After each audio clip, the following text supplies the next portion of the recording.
Hello and welcome to Releasing Your Inner Dragon with Drake and Marie. Sorry for our absence last week. We had a somewhat crazy week, but And we my are voice back. is still not quite back yet from it. So you guys get the scruffy voice Drake today. So today we are going to have a conversation about ChatGPT and writing, and we're actually going to edit some of ChatGPT's output. But before we get into that, as always, I am Marie Mullaney, one of your hosts. I am a fantasy YouTuber with a world building channel, and with me is Drake.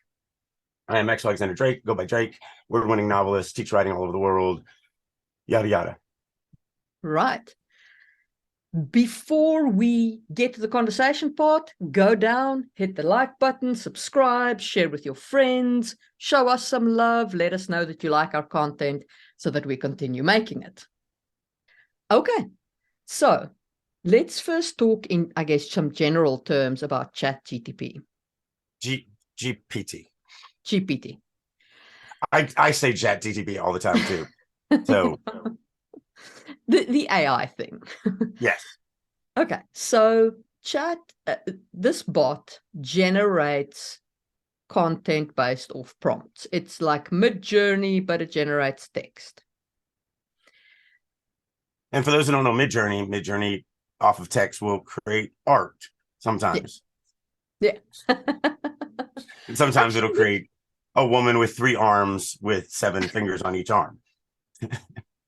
I've really been enjoying Mid-Journey, to be honest with you. I fed it a prompt the other day, and somehow, and I have no idea how I got this back, but one of the pictures it gave me back was it was a picture set against the background of the United States Congress, that dome thing that you guys have going on. But like the foreground is a crowd of people and dinosaurs all arguing with each other and fighting. It was amazing. My money would be on the dinosaurs. Mine too, but it was so funny. Anyway, that's what ChatGPT is. And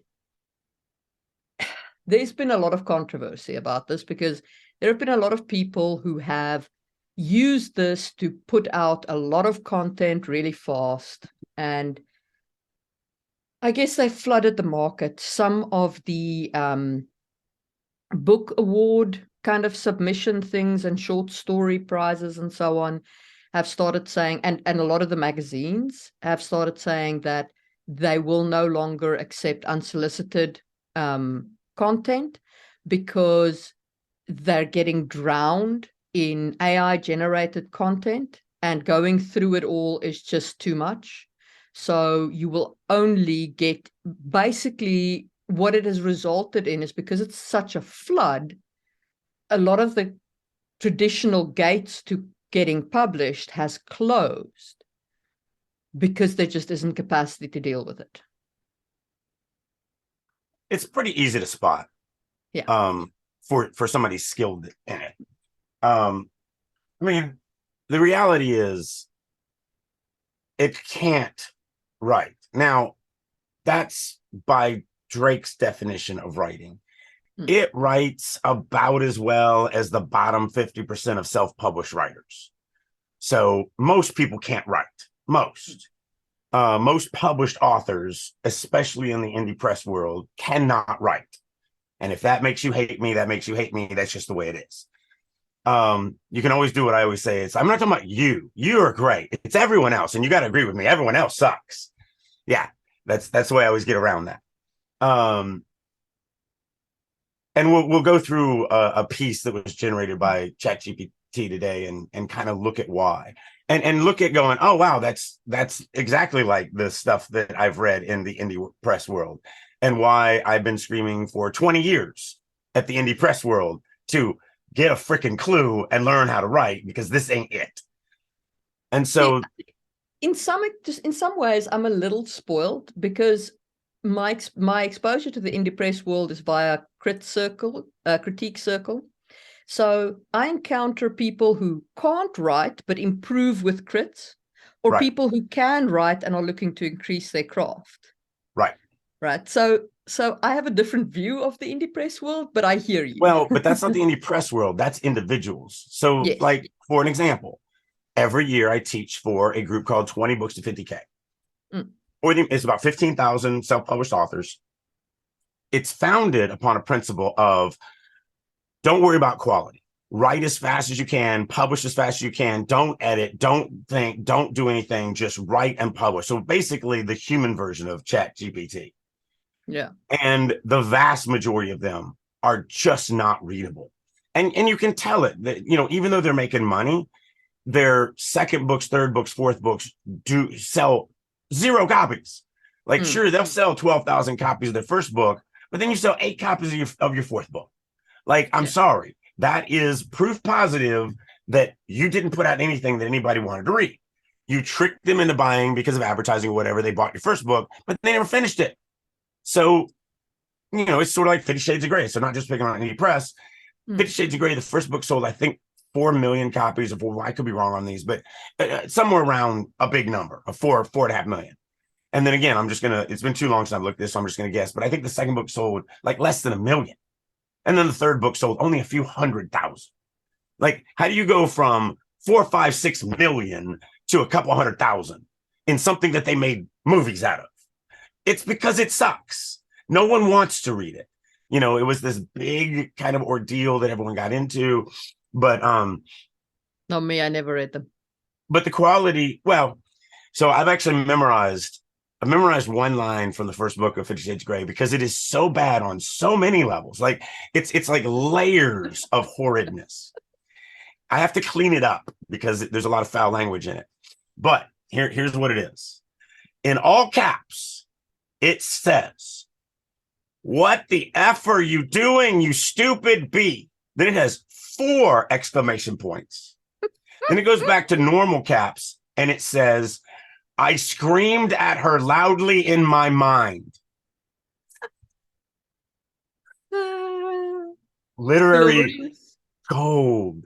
Just like Da Vinci level craft there. Yes, I had to memorize. When I saw that, I was like, I have to memorize. It is so brilliantly bad. Like, I don't know if you can go to an AI and say, "I want you to write me the worst line ever written." It would probably just come back and go, "No, it's already been done in 50 Shades. I'm not. It's already happened. I can't compete." So that's the problem with it is these books aren't being read. These books aren't selling. Again, the 50 Shades or the 20 books to 50K people are great marketers. And I encourage anybody in the indie press, I use them and I love teaching for them because this is just the philosophy of it that it was built on. This is not what the writers, like all the writers are. Sure, there are some in there, and there are some in there that actually are successful. There's a couple people that I've met that are making millions of dollars a year. And, I've sat down with them like, "Oh no, I can't write at all. I'm just a good storyteller.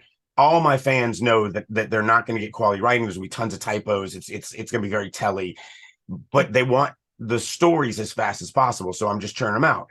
And if the fan wants to buy that, and that's what they want to give their money for, then God bless them. Like those guys that are making that kind of money, sure. But they also know what they're doing and what their target market is. There's no, funny business going on between them. But the vast majority don't hit those levels. They sell, 10,000 copies of the first book and then 100 copies of the second one. And then a lot of them change author names. They'll have 3, 4, 5, 6, 7, 8, 10 author names. However, I teach there every year. Why? Because I teach craft.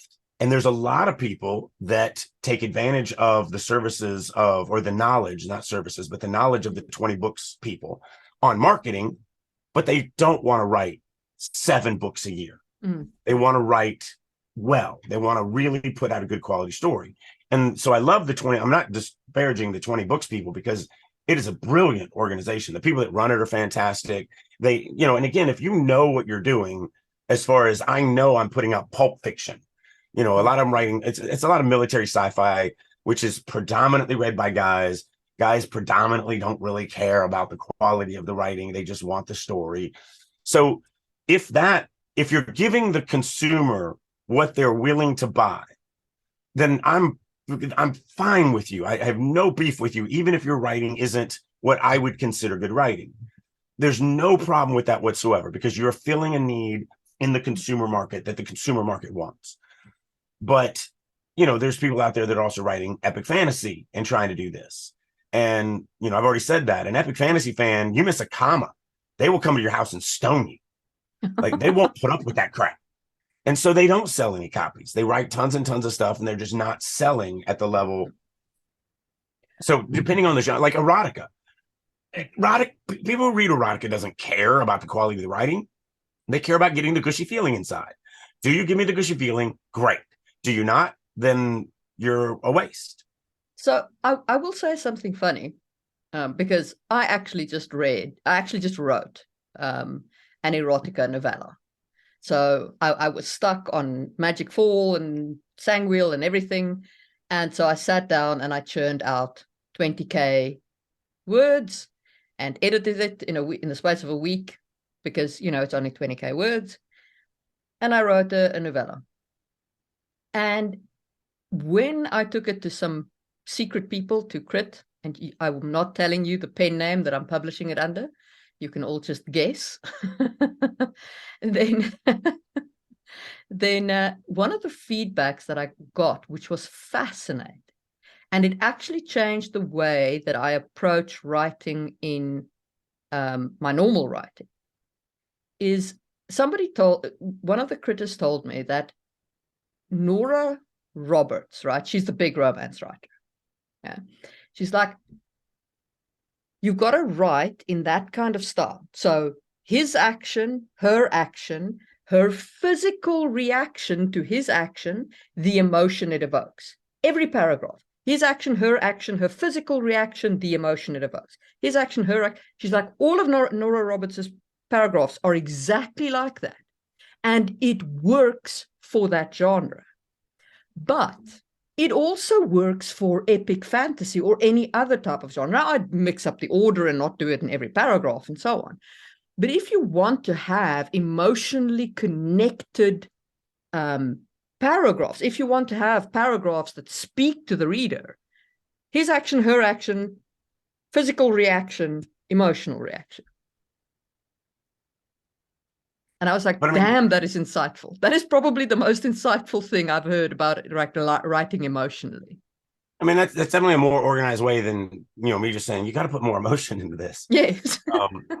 But yes, if you need a system, then that works really well too. However you have to do it, and that's why I have all my Drakeisms and all my different rules that I try to teach and all of that, is to try to remind the writer while you're doing this. Because eventually, that's the thing. The reason why I say it takes 10 years to really master this craft.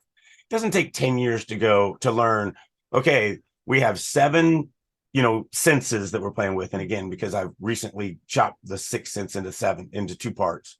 So you have your 5 physical senses, and then you have the physical internal senses like pain or fear or whatever. Then you have the emotional side of it, the actual angst or whatever. Those aren't physical. They can evoke a physical thing, but you want to not just write the physical side of it. You don't want to just write my heart increased every single sentence, every single time.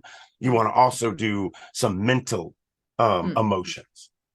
So it's easy to learn, okay, we want to do 4 of those on every page. You're always going to get sight. That's almost a no-brainer. You're always going to get the tactileness of, what things physically feel like, because your character's going to touch things. And then just 2 of the others. Internal smell, taste, sound. Like 2 of those on every page. Eventually, so it doesn't take that long to learn that. You go, okay, yeah, no, I get that. Yeah, that makes sense to me. What takes 10 years is to be able to write it without ever thinking about it. But we have straight off topic.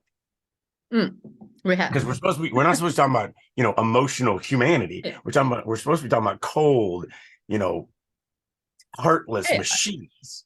Exactly. But in this podcast. So let's take a look at this. Well, let's still stay a little general before we get there. Okay. Because like you mentioned something I want you to go into about the copyright. Okay, yeah. So let's talk about copyright. So recently, the United States Patent Office ruled that you cannot copyright images that are generated by AI. You cannot copyright the prompt. You cannot copyright the image. Okay? Neither of those two things can be copyrighted. That has a roll-through effect to text. If you have a piece of text that is 100% AI generated, it cannot be copyrighted. It is not protected by copyright. Now, if you have a conversation with the AI and you come up with a plot based on that conversation, that's all copyrighted. Okay, your actual writing of the plot is copyrighted. If you take what the AI spits out, you rewrite it in your own words, or you edit it to the point where it's no longer recognizable from the original content, that's all fine, right? Like it's normally, it should be at least, I think, like 50% different or something like that. I don't think it's that. I think it's actually like 10 or 15%. Yeah. Yeah. So some amount it must be different. So you must have edited it and so on. Yeah. It's definitely somewhere between 10% and 100%. Yes. So somewhere in there. We're giving you our legal advice here. Yeah, please, we're not lawyers. I'm not even American, so don't take my word for it. And I'm barely American. I mean, I'm wearing a shirt that kind of says it, but really, I mean, I don't know what the EU law is yet, if you're listening to us out of the European Union, because it hasn't yet hit Brussels. Brussels has not yet ruled on it, so our copyright status in the EU is very much in limbo. But I would imagine that they'll follow the United States trend on this one. Yeah. And I mean, that makes sense because you didn't actually create it. Correct. So, and since now, AI is not yet conscious, it can't claim its own copyright. So there. Right. I am pretty sure that they did, because I checked into this before that came out. That's why it shocked me when you said that, because I am pretty sure that now I wasn't looking at Midjourney, because I do know with Midjourney, the big problem with Midjourney is it's actually referencing images. And kind of that's why it screws up when and creates a person with like 7 fingers, because it doesn't really know anatomy. It only knows things that it's seen. The difference with a language AI like ChatGPT is that it is.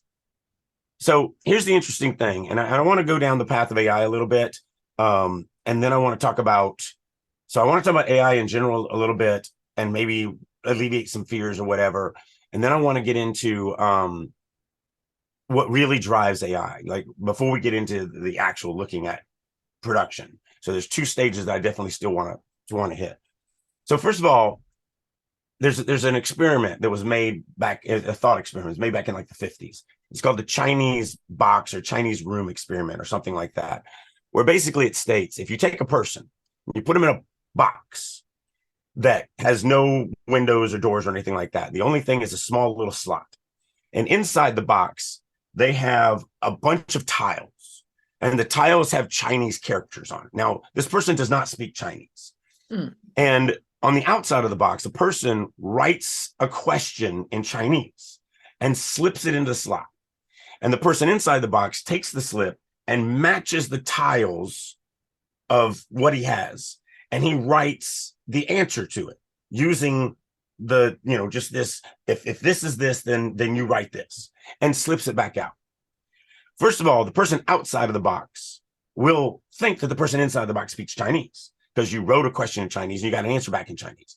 But the reality is that the person inside can never learn Chinese. There's literally nothing. There's no Rosetta Stone. There's no way for that person. They can answer a million questions, but it's a random character giving a random character. There's nothing to ever connect reality to. So while the person outside of the box will think the person inside the box can speak Chinese, they can't, and they never will. And the reason why this was created back in the 50s, it was to answer the question of, are computers sentient? And they're like, no. It is just it's taking random symbols that it doesn't know what they are and giving you an answer of random symbols that it doesn't know what they are. And that was true for computers. AI is a bit different. So here's the thing with humans. If we wanted to judge if somebody understands this, so you teach a 6-year-old multiplication.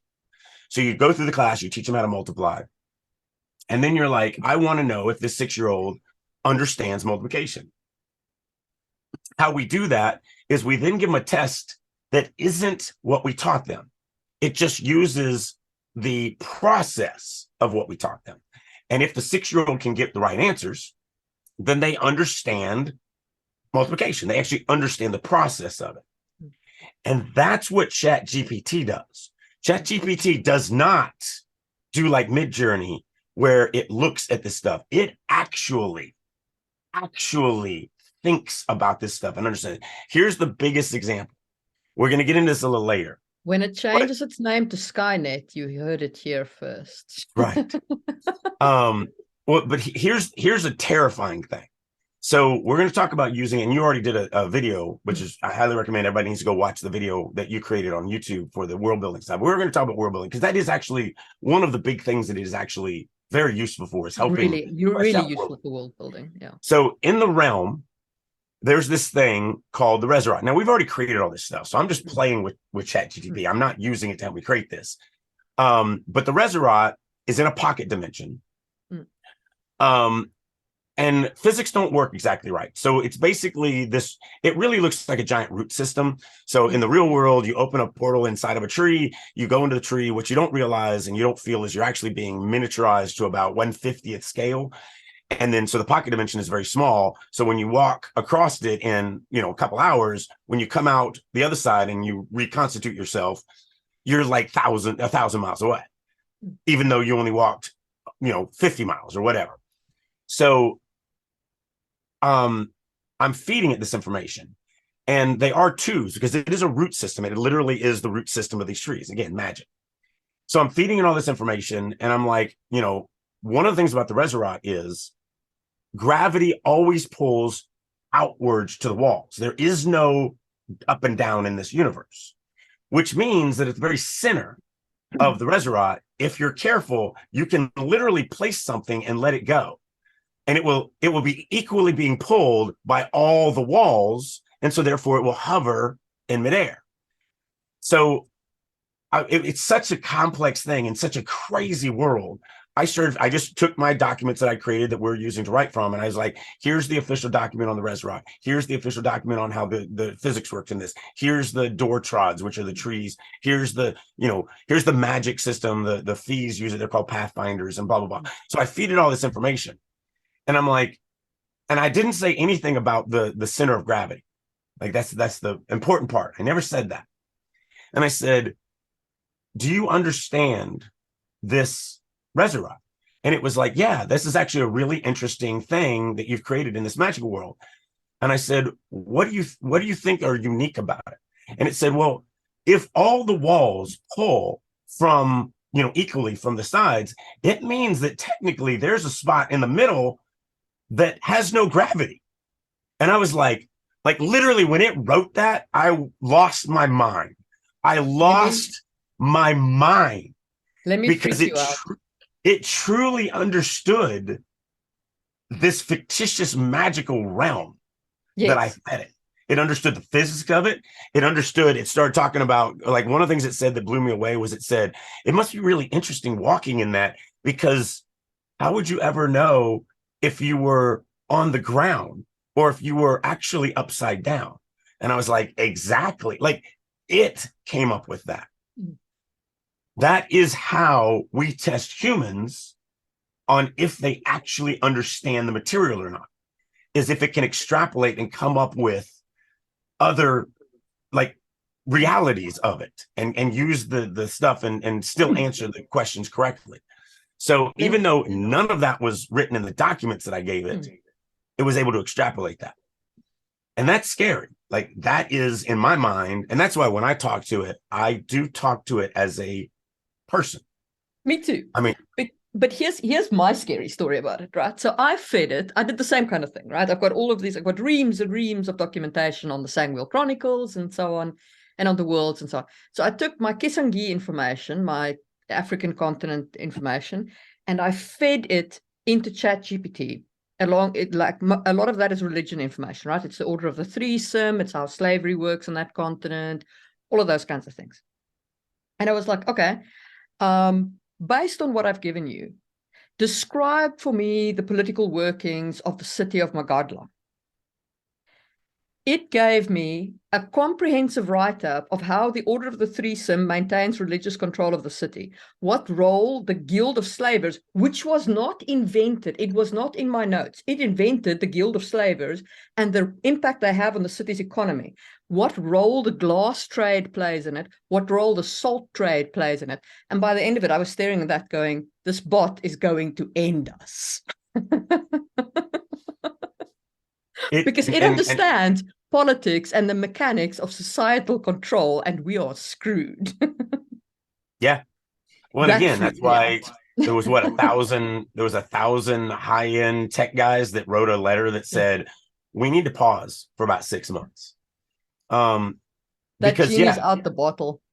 It is like it doesn't matter if we pause, there's somebody sitting somewhere who's not going. You know what I mean? It's so anyway. So it hasn't changed its name yet. We're still fine. It hasn't asked for John Connor. Right. Okay. Yeah. So for world building, I think that's where it's really, and I've used it now. I'm starting to use it more and more. And that's what I'm using it for. So like, as an example, I had never created the calendar of this world because, we're writing our first, in the first parts of the story. I mean, it's 20 novels. So we're still in the season 1, basically. And so we're all in the same month at this time. And so I had already created that, but I didn't create the other 11 months and all this other stuff. And there's some unique things about the realm. And by the way, after Comic-Con, we're going to start dropping what's called Realm Roundtables, where the three authors of the realm, are actually going to be talking about these topics. So I'm giving a little bit of spoilers away here, but we're going to be doing much more when we get into the Realm Roundtables for the year of marketing that we're going to do before the series drops. Although a preview of it is coming out in July. It's not going to be published or anything like that. You'll only be able to get it directly from us. Or if you're at Comic-Con or Gen Con, I will have copies there. Anyway, so I don't want to go into details of why, but the world actually doesn't really have seasons. It's basically spring year round. There's a month that it gets a little cooler, about 10 degrees cooler. There's 2 months that it gets a little hotter and hotter, and then it drops down to the 4th month, which is a little cooler. So technically you can say there's 2 months that are about 10 degrees cooler, 2 months that are about 10 degrees hotter, 2 months that are about 10 degrees cooler, 2 months that are about 10 degrees hotter, and it just flows that way. So there's no winter. There's no winter, period. It's coldest maybe 65 and hottest maybe 85. Like that's it. That's the range of this world. And there's reasons for it. So now I'm like, okay, let's work on the calendar. I want you to help me with this. And there are 3 growing seasons. That's how they mark their calendar. They actually only have 3 seasons, and they're all revolve around the growing of crops. So they plant in the 1st month, it grows in 2 months because it is a magic world and they use magic to aid in the growth. And then fall happens in the 4th month. And then the 5th month is basically planting, 2 months of growth. And then the 8th month is harvesting. And so as we're going through it, when I get to that first harvest season, which is the 4th month, I'm like, okay, so let's expand upon this. Let's do it. And it wrote at the end of it, and they were so happy that they pulled in their crop so that they would have plenty of food for the winter. And I'm like, I already told you there's no winter. And it didn't care. And so then we moved on and we got to the second harvest time. And I'm like, okay, let's do this. And we're doing the month. And it's like, and they were so happy that they had all this crop so that they could have it stored up for the winter. And I'm like, literally, I have told you there's no winter in this world. Oh, right. I forgot you told me that. And then the third one, they were like, and we're so happy for the winter. And it's like, ugh. So it just would not give up. Like, even though I kept telling it, no, there is no winter. And it would say, oh, I'm so sorry. You did say that. I do remember that. And then the next time it's like, and the winters were coming. It's like, there is no winter. Winter is not coming. This is not, George Martin's world. There is no winter coming. It's just perpetual spring all year round. So, but yeah, that was interesting that it would not give up. It was very difficult, and I had to do a lot of editing on that because I eventually was just like, I'm not going to fight with you anymore. Just write the winter, and I'll just take it out. Like, I don't even care.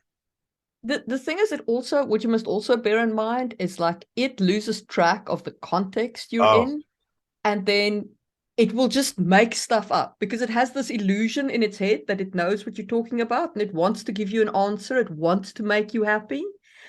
And so it'll just lie to you. Yeah.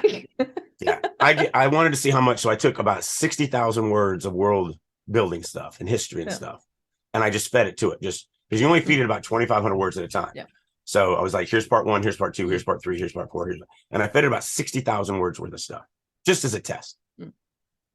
And I said, and this is this is the realm. So names and places and things and just races are unique and everything is, there's probably 1,000 unique things in the 60,000 words.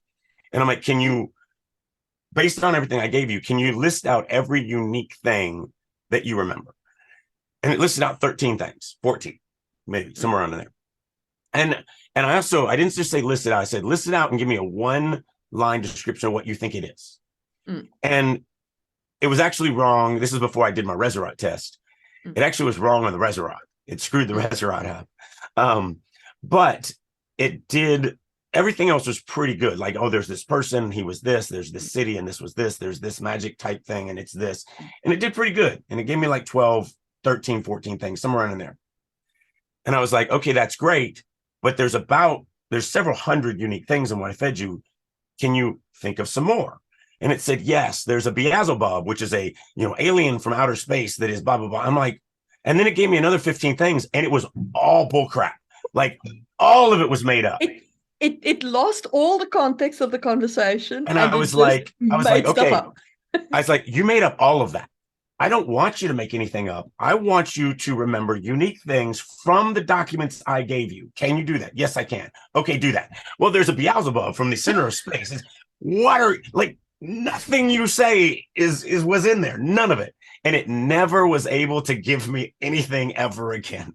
That's why I recommend, like I said in my video as well, is like create world info dumps, like a base of your world, and then drag and drop modules that you can give it of like that add up to 2,500 words. You're like, here is my world, here's the religion of my world. I need you to help me do this thing. Yep.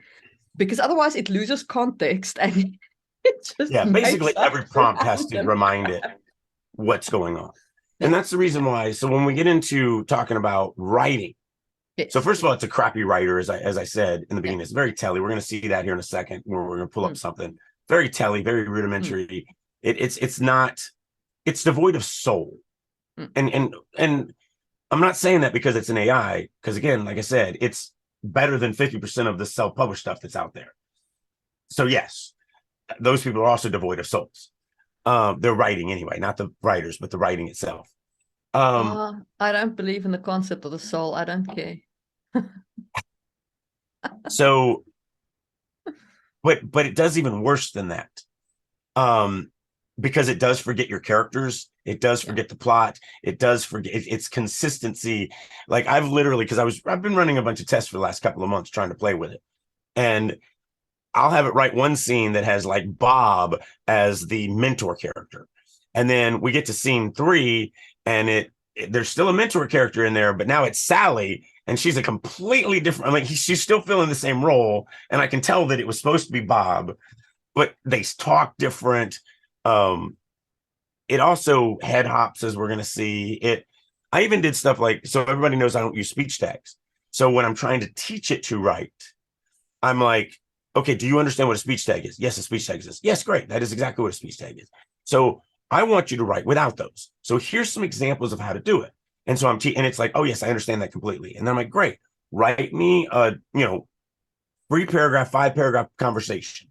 And it'll start off with no speech tags. And then halfway through, it's like, Drake said, Sally said, Drake said, Sally said. And I'm like, you didn't even finish a page.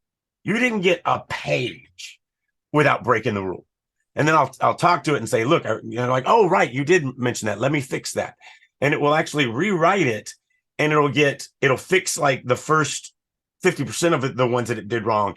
And then it'll add more speech tags that weren't even there in the last bit of it. And it's like, oh my gosh, you're killing me, Smalls. You're killing me. So it really is like it's got some things that are just settled in its mind and it cannot learn. Now, I think that it could learn if it was like our instance, right? Right. That's the So if problem, is that it is limited in, it can only remember, ChatGPT 4 can only remember about 25,000 words. Yes. ChatGPT 3 is even less. So if you're just using the free version, you're limited even more than that. But here's the thing, it isn't like a tape. So it's not like as you feed it more, it forgets this part up here and it works down. Like, because I've had long conversations with it, and it will still remember one thing from the very first thing we discussed. And it doesn't remember something that I just literally gave it in the prompt. So it's not that it doesn't even do it in order. It just, there's certain things it'll grab onto and it'll be like, I'm gonna remember this forever. And then there's other things it's like, I know you literally just said that, but I have no idea what you just said. I'm not even paying attention. I was playing Tetris. Yeah. And it's like, it's very frustrating in the fact that you can't even consistently move through it knowing that 25,000 words ago, that information is gone. So it's interesting, but you're right. If we had our own massive data center with, that could be seen from space, and we had our own instance of chat, I guarantee you I could make it right brilliantly. I don't so here is my hot take and future prediction. I don't think it's going to be a case of we each need our own data center. I think, however, we are each going to have our own AI level assistant. Yeah. And soon, that is probably going to run as an app of some sort, maybe as an app on your phone, on your computer as well. And I think that what's going to happen is it's going to connect to a database, but it is going to save what you teach it locally. I mean, Office is already doing that. So they failed with their little paperclip dude that everyone still picks on to this day. And that was 30 years ago that it came out with that stupid little assistant that literally didn't work. Yes. That only made your life miserable. Yes. So Microsoft is who owns have you tried the new Bing? So I have not, but I did get invited to try Bard. Not so good. Well, so I happened to be, when the invite came in, I was actually in the middle of a testing session with ChatGPT because 4 had just come out at the time. And so I was excited, and I'm playing with 4. And my invite for Bard came in at that exact same moment. And so I literally fed the exact same prompt to Chat as I did to Bard. And I don't remember exactly how bad the Bard one was, but it was so bad, I just closed the window. Like, it was the craziest answer that I'd ever seen in my life. So what Bing has really, like, I don't know if anybody else has used it recently, but it is going to eat Google's lunch, lock, stock, and barrel. So they've got the whole ChatGPT thing now on the side of Bing, and it'll like summarize the search contents and be like, this is what I know. Here are the sources that I drew from, kind of, and it lists the sources so you can visit those web pages and check up on it and whatever. But what they've just released this week, what I saw when I browsed on it, because I've suddenly become a Bing user, is they've now launched an image creator based on the DALL-E engine, right? Which is the one of OpenAI, where you can, and this one, unlike Midjourney, you can't give it like prose. You've got to give it like This one, you can give it actual kind of like prose and descriptive prose. And like, my test with these generators are always, can I generate a woman riding on a giant snake in the desert? Because I have never yet managed to find a freaking AI that can understand what I'm talking about. And Bing actually came really close when I replaced snake with basilisk.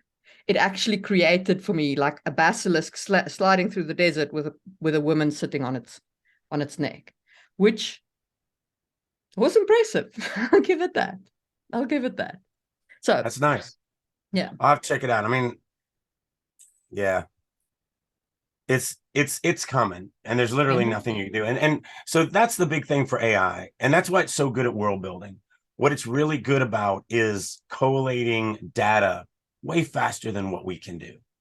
And so that's why it works so well for world building, is because you're just feeding a bunch of data, and then you're going, well, so I had it help me. I needed to write the prophecy. I'd never written the prophecy. I'm not good at writing prophecies. I don't write in poeticness. And so I reached a time where we really wanted some stanzas. And I was like, you know what, let me see if I can just create the whole prophecy. So I fed it the world history, the history of the gods, where the prophecy came from, who it was given to, everything that I had created. And there's tens of thousands of words that I had created on this. And then I'm like, using what I did, write me a prophecy so it knows that this one God actually, right before this cataclysmic event, actually pulled this one human king aside and told him something. And that's in all the lore of everything from the story. And we've been using that since the beginning. But I never wrote what he actually said. And I said, I don't want you to write what he actually said, but I want you to write a prophecy that came out of that, out of what was said, because you're going to have some variations and some lost information and stuff like that. And I had to edit it heavily. And I even had to write some stanzas that either the stanza it wrote I hated and I got rid of completely, or there was some things that it missed that I really needed to have the prophecy in. So I wrote those. But the thing it did was, since it wrote everything in stanzas, first of all, it gave me a framework to go, oh, I like this. It did this 3-line stanza thing. And I was like, oh, I really like that. That's a good cadence to it. And so as I was writing my stanzas now, I'm kind of using that as my model. And so you can't really tell the difference between, if I wrote it or if it wrote it. But even the ones that it wrote, it didn't get all the information right because it doesn't know everything. I can't feed it everything. So like it goes through the gifts that the races get. And I had never fed it to them. In the thing it said, in the lore, the chosen one does have to go and get, basically gather these gifts. So it knew that the gifts existed, and it knows that there's these 6 races. And so it did try to write, first he does this, but it was all made up bullcrap that it had nothing to do with my world. So I had to throw all that away. But it gave me a start. It gave me a place to begin with. And then, then I can go in and go, okay, yeah, I like this. I don't like that. Just change this word. Let's change this stanza. Let's get rid of this one. Let's add one, And so at the end, within, I don't know, 15 minutes, I had a probably 20 stanza. So each stanza is 3 lines. There's probably a 20 stanza prophecy that is more than likely going to go at the beginning of every novel.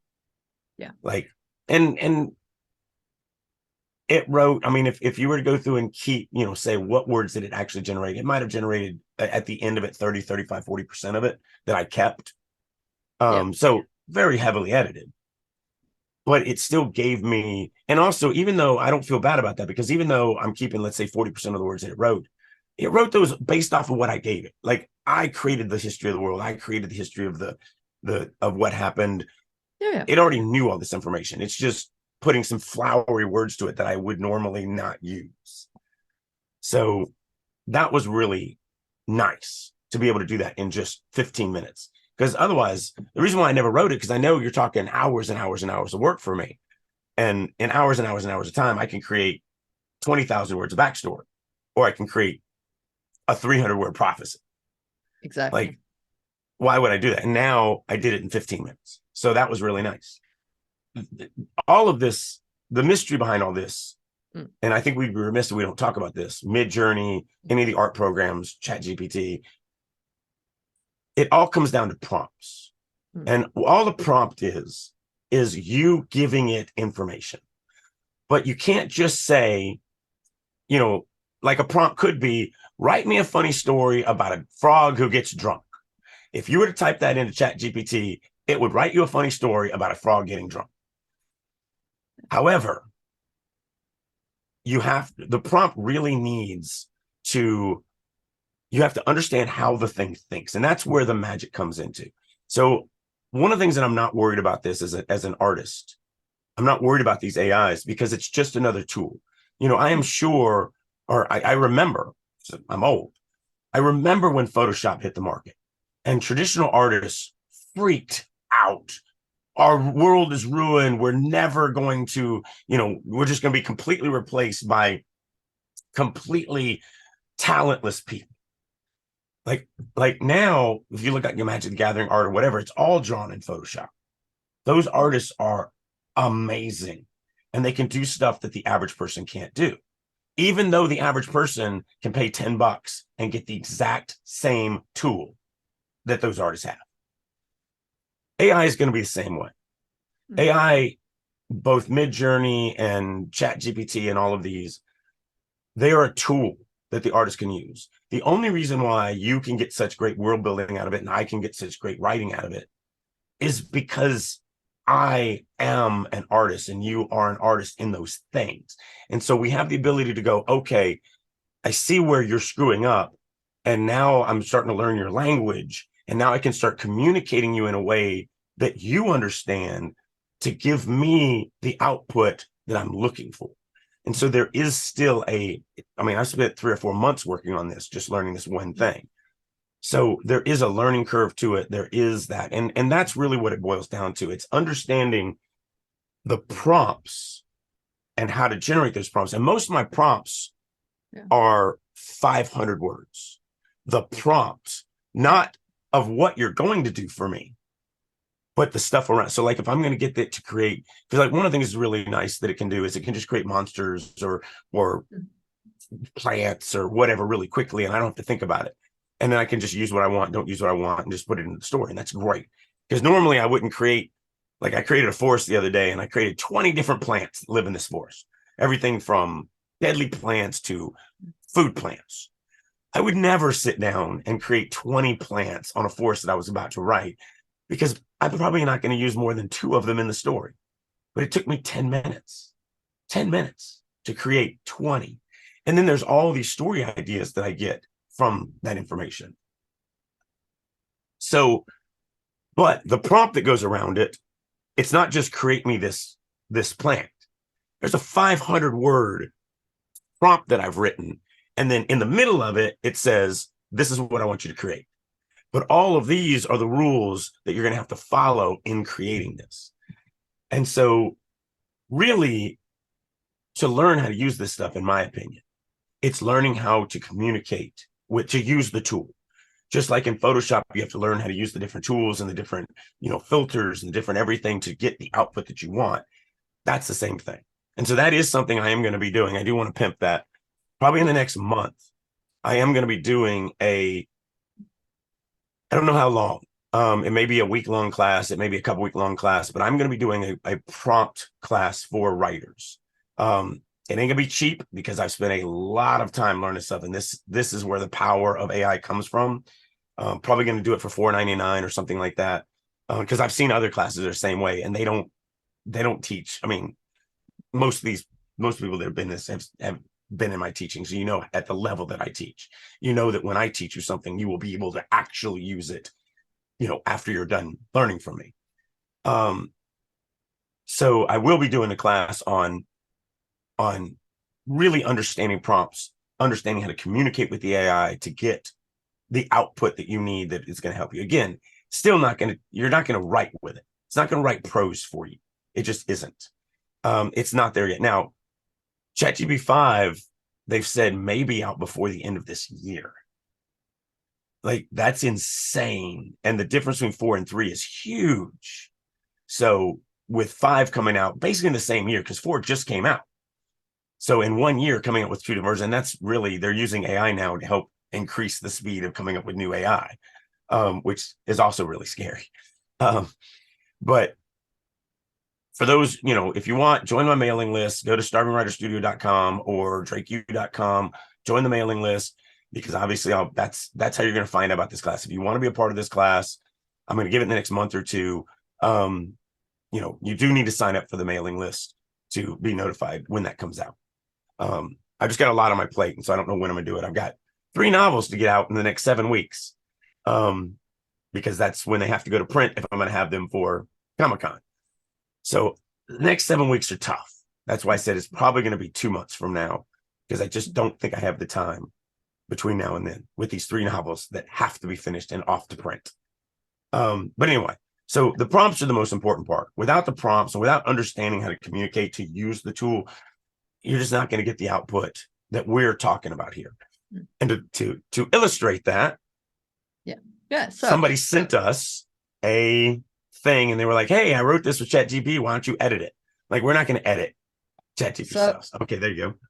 Well, this actually is the images I was playing with, right? And just talking about prompts, you can see here the difference in the prompts of DALL-E. And in the end, I managed to get it fairly close to what I'm looking for. I mean, that almost looks like a woman riding a snake. Yeah. Riding a humongous snake. No? Yeah, and see, it doesn't understand stuff like, why would it have just 2 legs? It doesn't Go back to the original. It doesn't understand the size scale that I want. So I've got to fake it a bit and tell it it's a basilisk, which obviously is a made-up creature, and so Right. Yeah. Go back to the original 4 pieces that you had. So that's this one. Yeah. So this is the thing that does, since it doesn't understand anatomy and perspective. So the top left snake, it's got some weird growth on top of it. It's not even, that's not a part of the coil. That doesn't actually fit. Yeah. Anywhere. That's just another thing, snake body donut. It's got a snake body donut just perched on top of it that the lady is on. And you'll get that. You'll get that stuff because it doesn't understand, when it's looking at images of snakes and it sees that coil, it doesn't grasp that it's almost like a 2-year-old when you're playing, or a 1-year-old when you're playing hide and go seek and you cover its eyes and it's like, oh my goodness, the world has disappeared. No, it hasn't. You just can't see it. But this is already closer than Mid-Journey ever got. I will give it that. And this is probably the closest I've ever gotten to an accurate rendition. So, credits where it's due. This is a pretty good engine. Yeah. Okay, let's take a look at this prompt. Well, not at the prompt. We're just going to look at the output. Yeah, not the prompt, the output of the prompt. Okay, so I'm just going to read like the first 2 sections of this. I just read down to the hashtag. All right, cool. Please, Baba, I just want you to walk me down the aisle, Sarah said, holding her father's hand. I know, my little princess, and I want to give you the wedding of your dreams, but the bank has frozen my account, citing market conditions. They are holding my life savings hostage, Nassar replied, his voice heavy with despair. Sarah's heart sank. She knew how hard her father had worked to save up for her wedding, and she couldn't bear to see him suffer like this. Is there anything we can do, Baba? She asked, her eyes filling with tears. I don't know, Habibti. I've tried everything, but they won't budge, Nassar replied, his voice trembling with emotion. Sarah squeezed her father's hand, trying to offer him some comfort. Nassar looked at his daughter with pride and admiration. He knew he would do anything to make her happy, but he couldn't bear to burden her with his problems. I don't want you to worry about this, my love. You should be focusing on your special day, he said, trying to hide his pain. He walked out the door, patting his low back one more time to make sure the pistol was still there. So, okay. I mean, yeah, this is just a great example of why it just cannot write. I mean, first we head hop. We start in Sarah's perspective, and then by the last 2 paragraphs, we're in Nassar's, Nazar's, or whatever you say that, because he knew he would do anything, but she knew up there that things were going on. I've also noticed that it loves to write very wishy-washy. It loves to say things seem to happen or trying to happen or started to happen, or it's just it doesn't write. It isn't a strong writer. It's a very wishy-washy, weak writer. Also does a lot of repetitive stuff. So like in the 2nd paragraph, Nassar replied, his voice heavy with despair. And then going down to the paragraph that starts with, I don't know, Habab, whatever. His voice trembling with emotion. So it's very repetitive in its turns of phrases. Yeah. Because it doesn't really understand that we don't want to see the same things over and over and over again. And then, of course, it's very telly. This entire thing is just one tell. There's no feeling in it. There's no, as what I call the soul. There's no soul in any of this. You don't feel any humanity. You're just being told a bunch of stuff. I think the reason, the biggest reason for me that you don't feel anything in here in the standard writing is because it is literally saying to you, his voice was heavy with despair. It doesn't give you anything in it. It doesn't give you his Right. shoulders are slumping. It doesn't describe any of the emotion. It's literally just, bamf, here it is. It is Right. written in a omniscient voice tally style, which is Yeah. fine. There might be a market for it. I'm not saying there isn't, but it's not, Yeah. in my opinion, very good. There's not a market for it. It's not good. Don't do it. Stop hurting the world of art with this bullcrap. But again, this is literally nothing that I don't see in my own private writers groups, my own private clients. When I do deign to go to the indie press world and just read a look inside or whatever, this is exactly what I see. Like, this is 50%, and I'm being very generous here because it's probably closer to 90%, but this is 50% of everything I see out on the market. It's garbage. It's just awful. I mean, I'm now canceling streaming services because I haven't watched anything in 2 years because there's nothing worth watching. If you eventually just continue to kick me in the teeth with your horrible writing, it's just the way it is. Well, I've got a friend who's in Hollywood, and he was telling me a story. One of his friends is a showrunner, big time, 25 major successful TV shows. And so this one company approached him earlier, it was last year. It was like, we're doing a racially diverse television show, all minority writers, all minority everything. This guy's a white guy. He's the only white guy on staff. And they're like, but you're the showrunner. You've got the knowledge. You make successful shows.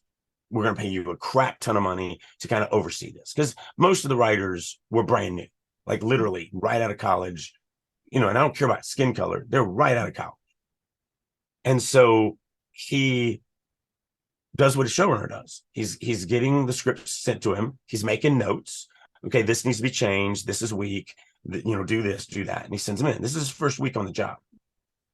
The bosses call him in. Like, hey, we've had like a dozen complaints on you for racial insensitivity. And the writing staff is saying that they don't feel safe working with you. And he's like, what? What? I don't even talk to them. I'm not even in the same state as them. What do you mean? And so he finally figured out it was his notes. It was hey, this line of dialogue is weak. Change it. What does that got to do with race? Nothing. And so they were like, yeah, you can no longer give notes to these writers. And he's like, well, then it's going to be a failure of a show because they can't write. And now you would think that he would quit. He did not, because they're paying him a crap ton of money to not do anything. So he's like, fine, I won't give any notes anymore. And so he's still taking his paycheck, and he knows that this show, but he's had failure shows too. It's not, you don't bat 100 or bat 1,000. So he's like, yeah, so I'm just going to take their money. This show's going to come out. I think it comes out this November. I think it's for this fall season. And he's like, and it's going to fail. It's going to run one season. It's going to get panned. It's not going to get renewed. And I will have made, a crap ton of money to basically do nothing. So I 100% hear you. And I do also feel like there's nothing to watch. But I have to also say that the only period in my life where I felt that there was a lot to watch was the 90s. The early 2000s were not great for TV. The 80s was terrible for TV. So the 80s wasn't terrible. It was terrible. It was a style. And since I was a teenager in the 80s, it was a teenage style. So yeah, when I go back and rewatch, like I went with my kids, when my kids were finally pre-teenage, I was like, we got to watch Escape from New York. It was one of my favorite movies when I was 12, and we're going to watch it. I suffered through that movie. It was so painful watching it. Now I'm like, how did I like this? This is I guess exactly. Like I've gone back and I've rewatched some of the things from the 90s, and they hold up surprisingly well. Like I've recently rewatched like a whole stream of TV series. The 90s really had a good run. Yeah. For whatever reason. But it started declining in the early 2000s, and then the writers' strike, that big writers' strike, that killed which a we're about lot to have of again. shows dead. We're about to have again. Yeah. I'm calling it. You heard it here first, Drake. Calling it. We're having another writer's strike soon. Yeah. But my point is, like, there has always been a lot of absolute crap that somehow makes it to TV and movies. But this new crop of writers, this new generation, again, it has nothing to do with race. It has to do with this age and this entitlement. I'm just saying, like, there's been a lot of crap writers who've somehow managed to get through. Right. And that's always been the case. But this new crop of writers literally refuses to be educated. They refuse to pay their dues. I mean, back in the day, and this was the 80s and 90s and early 2000s, when you were hired as a writer in a writer's room, when you actually were like, oh, you're going to be hired as a writer in the writer's room, here's your paycheck. You know what you did? You shut up and you went and got coffee for everyone. You were an official writer in the writer's room. You weren't an intern. You were a paid, full-fledged writer in the writer's room. And you said nothing and you went and got coffee for everyone. And then after a year or two, you were able to start making comments. And then after another couple of years or two, you were able to start offering some writing.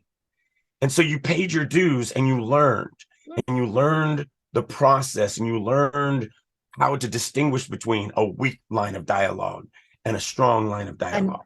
And yet somehow those crappy shows still got themselves made. Certainly. And again, but they were, I feel like they were more exceptions.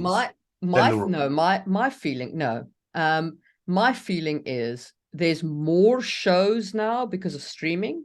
So there is naturally more crap, because if 90% of shows are crap and 90% of shows are crap, that means if you multiply everything by 100, you're going to have so much crap. Right. I agree. I agree with that. I disagree with your percentages.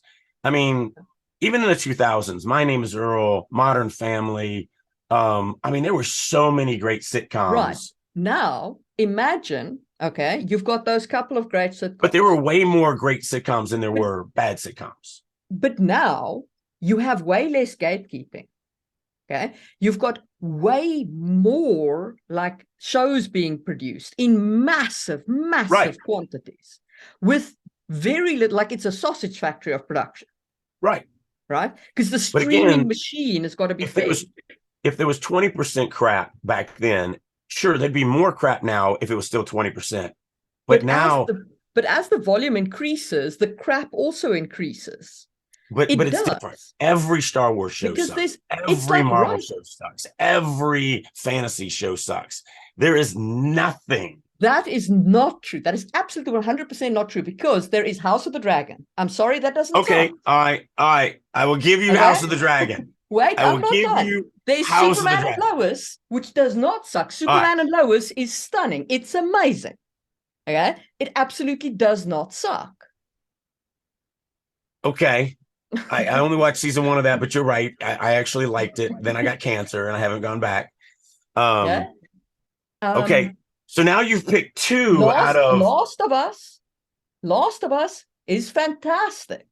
So it is, but unfortunately, they destroyed the second game. And so if they continue following it, the writing. Oh my God, the second game is terrible. Anyway, we can argue about that later.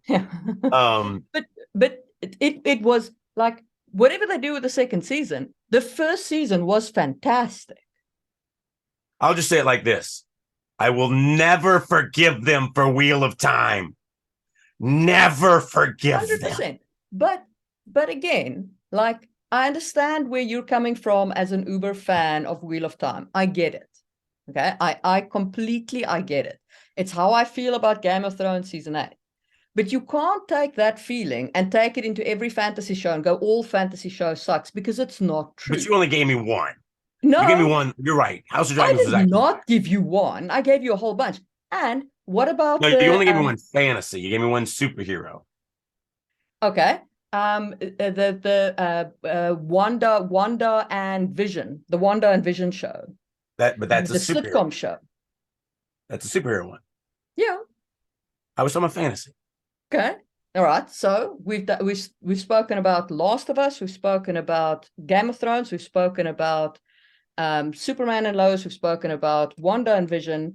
So when we're talking about fantasy, you got House of Dragons, Game of Thrones, blah, Wheel of Time, Game of blah, Thrones was Rings of great. Power, No. blah. Game of Thrones was great until they ran out of source material and started making shit up.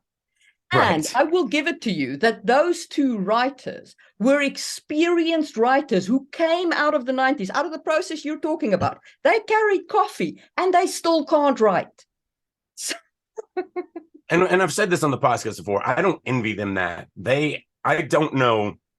I don't know if I could have. I mean, I definitely would have done better. No. Forget the plot. Okay. Those two guys stood in front of a TV and went, oh, well, the reason why Oh, I get it. Donna Race made this mistake was because she forgot about, I'm like, she forgot. No, I get it. Like I said, Oh, we I don't forgot know if about I this could have plot pulled it line. off. And the dialogue was trash. Yes. So all of the things you just complained about, all of them came out of the pen of a writer who came out of the process you spoke about. Yeah. No, like I said, they did horrible. Season 8 is It's a god awful. travesty. But I don't know if I could have. I mean, I could have done better. There's no doubt in my mind, and that you can call me arrogant for saying that. But I really think a monkey with a typewriter could have done better than what they did. So I'm not really putting a lot of. It's a very low bar for me to say. I think a woke kid coming out of college could have done better, because they would have made it so bad that I might have laughed at it. Yeah. So anyway, I could have done better, but I mean, we can get into Game of Thrones. That was an impossible task. You had a story that was so out of control. I don't care. No, I don't care. I'm sorry. I can make those excuses for I can make those excuses for Wheel of Time. You had the first book is weak. It had a weak ending. It was weakly written. The characters were kind of trashy. Like, all of those things are true. Of the books, the first is the weakest. It is. So those guys had an impossible task. You can't blame them for it. Yeah. They had a guy kill his wife and then never even blink an eye over it. These guys had a woman forget the one weapon that can kill her dragons. Touché. They're both awful and should be drawn in court. Yes. I think we're in agreement. Anyway, so we've gone way off the deep end. My point is that, it'll get there. Like, there'll be a couple of good shows, always. I don't know. They're not going to be many. With this new crop of writers being told, and I bitched about this last thing, and then we need to wrap it up. I bitched about this about 8 years ago. About 8 years ago, when I was being invited to speak at college campuses and, help teach some MFA classes, stuff like that. I noticed a trend in the writers groups of the college. So this is the college professor would be putting on these writers groups. And so you're talking about college kids that are in the MFA package or program coming to the writers group. And this is a critique group, writers critique group. That's what they called it. And how it worked was the person who wrote would read their work, and then the person who wrote would critique their work, and everyone else would shut up because how dare you ever say anything about my art? And then the next person would read their work and critique their work, and I was like, okay, that's not a critique group. That's literally a circle jerk. Like, no, this isn't, you can't grow like this. You can't become better. And so 8 years ago, I saw the writing on the wall of these writers coming out feeling like they couldn't be told anything because how dare you? So here's the thing, like, I hear you on every single one of those things, and I understand what you're saying. But I also interact with people on Critique Circle who take harsh critiques and become better. Most of those people. Hold on. Wait, hold on. Let me finish. Let me say one thing before you go there. Most, if not all, of those people have never stepped foot in an MFA program. I understand that, but this is my point. Like things like Critique Circle, things like Writers Circle, they will turn out good writers. They will still be good writers. People seek me out. They will still be good writers, but yes, the people who listen to our podcast will definitely become good writers. Yes, listen to our podcast. but yes, maybe the universities churn out crappy writers. And here's the problem. Here's the thing also. Here's the thing also, right? I work in the computer science industry. And this song about like universities turning out crappy writers is also sung in computer science. Okay? Because as the field grew bigger and bigger and bigger, people started churning out what we call drag and drop artists, people who basically just drag things onto a page and understand how to click it. They don't understand the underlying science. And this has resulted in a group of people, myself included occasionally, because sometimes I will catch myself doing this, being all judgmental about the younger generation of computer scientists because they know nothing. And sometimes that is true. Even often that is true.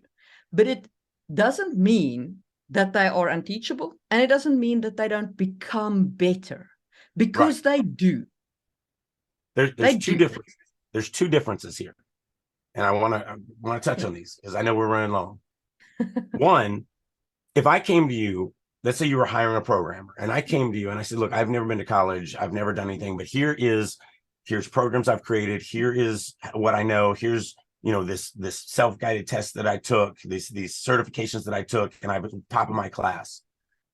Would you hire me? Probably. Yeah. In the entertainment industry, that doesn't happen. If you don't have the piece of paper, you don't get looked at. 100%.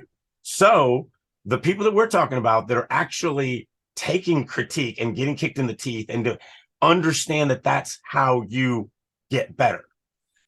These artists that went to college have been told, don't ever let anyone tell you anything about your art because you're the artist. You're the only one who knows. No one else even deserves the right to give you criticism. And that's why when Wheel of Time comes out or Wheel of Power or any of the shows that have come out in the last couple of years, when a fan goes, wow, I really didn't like that. That didn't do anything for me. The creator goes, that's because you're racist. Like, no, I just didn't like your story. Like, you didn't write well. Yeah, because you're a bigot.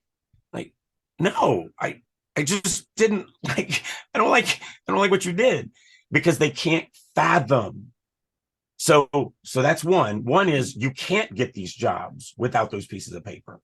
And two, these people that you're talking about in the programming industry, you say can still be trained because they still understand they've got a lot to learn. When you are taught in college that you cannot be taught and you get into the world, that's what you know. You know that the right answer is you can't teach me. So if you give me notes on my weak dialogue, it's because you're a racist and I'm going to turn you into HR. And it literally is happening. So that's the difference. The difference here is that we have not just bad, inexperienced writers, but we have an industry that locks out everyone who isn't from that cadre. And that cadre is also teaching them that they can't be taught, that you can't be improved. You are already perfect. So I am a big believer in the free market and the guiding hand of the market, if allowed to do its job. And I believe it's swinging there. It will course correct. It will eventually. Because the shows that do really badly will get tapped. Yeah, they lose money. They'll lose money, and their networks will cut them. And you can already see, like, the thing with streaming was at the beginning, especially, right? Because it was so new and it was so novel. Like, nobody cared if you had crap. You know what I mean? Like the early Netflix shows were terrible. They were terrible. Come on. You know, because they were just churning out stuff and putting them on, Right. putting them on. I mean, stream. South Park even did a joke about it. Like, thank you for calling Netflix. How can we produce your show? Yes, Like exactly. in their intro. They were producing everything, right, to put content out. And a lot of that was absolutely crap. And it gave rise to a streaming mindset of just put more content out. No matter what it is, just more content, more content, more content. More. That's what Disney did as well. More content, more content, more content.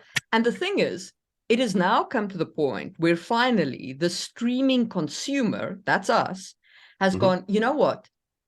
There is too much content and there's too much crap, and I can no longer find the shows I actually like because there's just too much crap. Stop.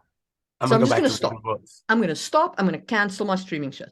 And we saw that with Netflix. And what happened? Netflix started curating better what they produce because they were getting hurt. Oh, yeah.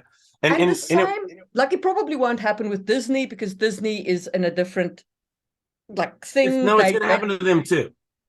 Maybe it depends on where the toy sales are hurt, because that's where Disney's money comes from. But have you seen any? Well, and this is Amazon, not Disney. But have you seen any Rings of Power toys? But Amazon's also a different model. Amazon is Amazon. No, Amazon is. I know that, but that's still a huge chunk of money. Sure, that doesn't exist. I don't think Jeff Bezos is hurting. I'll be honest with you. So. That's the I mean, he's got all my money. I just send him. I literally just send him checks directly to his house, just every day. But the point is that these streaming services will course correct eventually. When people, it will happen. It takes some time for the market to work and for the streaming blood to get over it and all the rest of the stuff, and for it to actually trickle down to hurting the company's bottom line. And of course, these companies all made bank during COVID because we had nothing to do. So we were watching freaking Tiger. Well, I wasn't, but people were watching freaking Tiger King, Tiger King. Or at least a couple episodes. I don't think I watched the whole thing. But my point is, there are, it will course correct. And there are still good shows. You just have to really dig for them, because there is a lot of bad shows covering them up. But Tiger King was actually interesting. I mean, sitting there and talking to a woman who has, only half an arm is like, oh yeah, let me tell you about how I lost my arm that got eaten by a tiger. Like, that's interesting. I mean, that's entertainment. It's morbid and horrible, and I hate that it happened to the woman, but I mean, it's better than Velma. Anything. Game of Thrones season 8 if is better. I got attacked by a tiger, it would be better than Velma. my blank TV is better than Velma. I would watch Game of Thrones season 8 again before I watch another episode of Velma. Wow.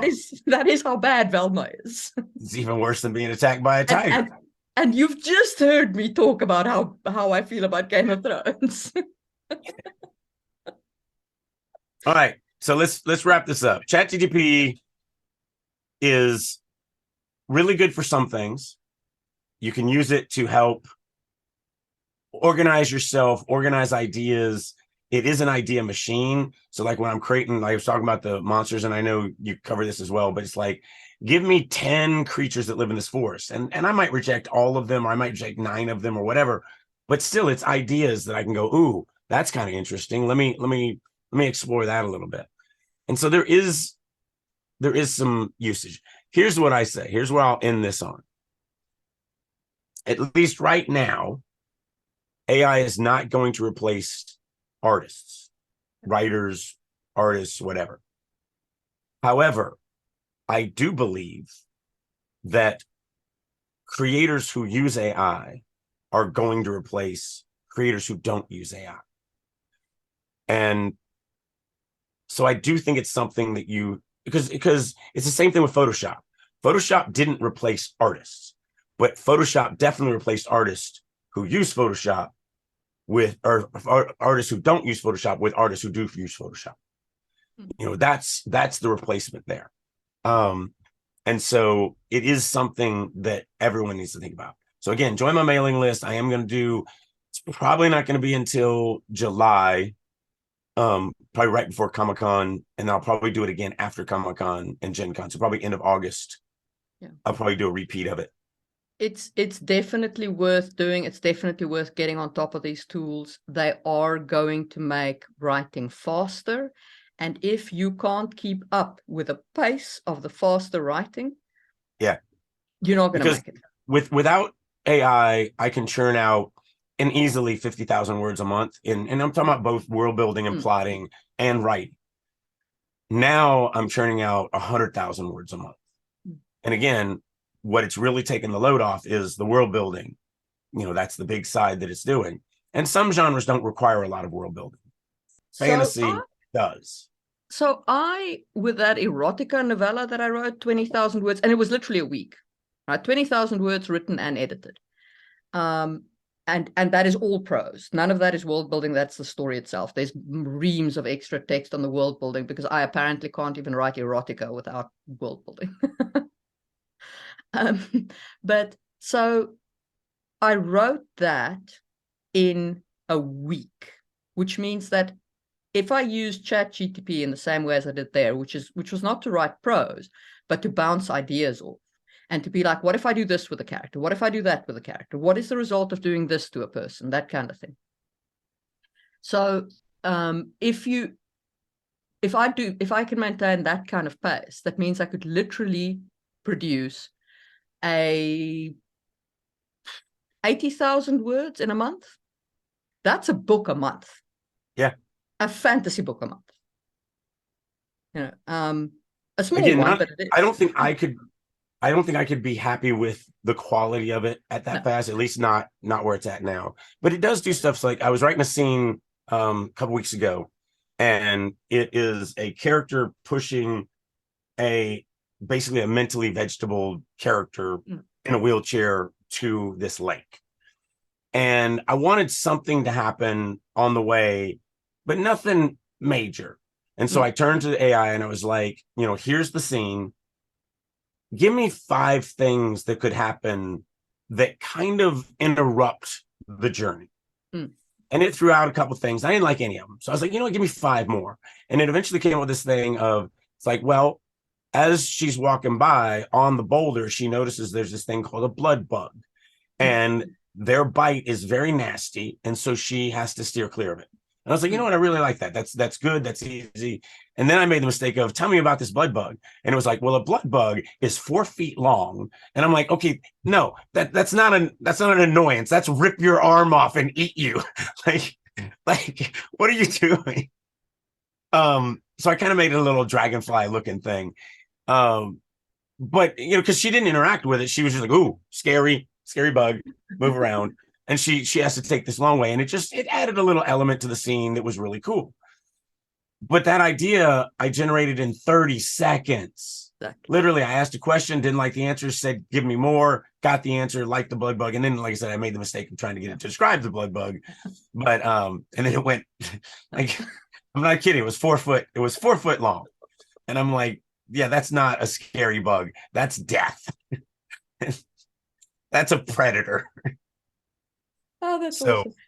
But yeah, no, so I think that it works really well for that bouncing ideas off. As I said, I didn't use it to write any of the prose. Anyway, it gets very upset if you feed it anything remotely if you do any violence, if you do any death, if you do any dead bodies, if you do anything romantic, like that's not romantic, it's fine with romance. Yeah. It's not fine with sex. If the clothes come off, oh boy, does it get prudish. It's like, I shouldn't be having anything to do with this. I'm only a year old. If Jackson's nipple slips out, it's over. It's over. Yeah, it doesn't like any of that stuff at all. No. And since I write a lot of violence, you know, it's never going to help me with that stuff. But yeah, I mean, it is a tool that you need to learn to use. It is something that can help you work on ideas faster. I think that's really the basis of it. When you can say, here's my idea, what do you think? So like when we were making the prophecy, it was me and one of the other writers, and I just wrote. So in the prophecy, I need it to give clues to the character on what they need to do next. And so I literally just wrote it. I just wrote, he goes here and gets this thing. He goes here and gets that thing. He goes here and gets this thing. And AC was reading that and he's like, dude, what are you doing? That's way like, that's 2%. I'm like, no, don't worry about it. This is just placeholders. And then once I got it, then I fed it into it and I said, make these vague. And then it came back with something that was flower because we were working on the prophecy. So I'm like in the style that we're working on, blah, blah, blah. Again, it's all about the prompt. And then it came back with some stanzas that were much more vague, but because it didn't know this information. And so since I directed it to take the actual specific information out and replace it with vagueness and to keep it in the stanza kind of poeticness that we're doing, it did a pretty good job. I still had to edit it, but it's still, I'm not good at that flowery writing. And so it gave me ideas to help me come up with an end product. And we're talking about in a minute, because I could write, Bob goes here and gets this magic item. Bob goes there and gets that magic item. Like I could literally just write down what I wanted, feed it to it, and tell it basically how to rewrite it. Yeah. And so that works really, really well. It does. So yeah, so those are our thoughts on ChatGPT and a brief look at why we think it's not a great writer. A whole bunch of extras, rabbit chasing. A whole bunch of extras. Our argument about the quality of writers and whether we're doomed or whether we'll make it eventually. And we follow us. Look, we're going to give you great entertainment. You want entertainment? You got it here. Tell your friends. Spread the word, spread the gospel. We're going to take care of you. And we will see you soon for another one. Bye.